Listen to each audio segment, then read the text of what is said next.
ಈಗಿನ ಕಾಲದಲ್ಲಿ ಎಲ್ಲರೂ ಹಣದ ಹಿಂದೆ ಓಡ್ತಾರೆ. ಆದರೆ ಎಷ್ಟು ಜನರಿಗೆ ಇದು ಸಿಗುತ್ತೋ ಇಲ್ಲವೋ ಗೊತ್ತಿಲ್ಲ. ಬದುಕಲು ಮಾತ್ರ ಹಣ ಇಂದು ಅತ್ಯವಶ್ಯಕ ಸಂಪತ್ತು ಎನ್ನುವಂತಾಗಿದೆ. ಜೀವನದಲ್ಲಿ ಪ್ರತಿಯೊಬ್ಬರಿಗೂ ಒಂದಲ್ಲ ಒಂದು ಸಂದರ್ಭದಲ್ಲಿ ಹಣಕಾಸಿನ ತೊಂದರೆಯಂತೂ ಆಗುತ್ತದೆ. ಆದರೆ ಇದಕ್ಕೆ ಪರಿಹಾರವೂ ಇದೆ.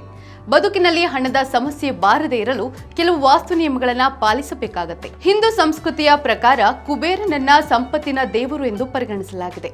ಕುಬೇರನು ಸಂತೋಷವಾಗಿದ್ರೆ ಎಂದಿಗೂ ಯಾವುದಕ್ಕೂ ಕೊರತೆ ಉಂಟಾಗುವುದಿಲ್ಲ ಎನ್ನುತ್ತಾರೆ ವಾಸ್ತು ತಜ್ಞರು. ಹಾಗಾದ್ರೆ ಪರಿಹಾರವೇನು? ಹಿಂದೂ ಧರ್ಮದಲ್ಲಿ ನವಿಲಿಗೆ ಹೆಚ್ಚಿನ ಪ್ರಾಮುಖ್ಯತೆಯನ್ನ ಕೊಡಲಾಗಿದೆ.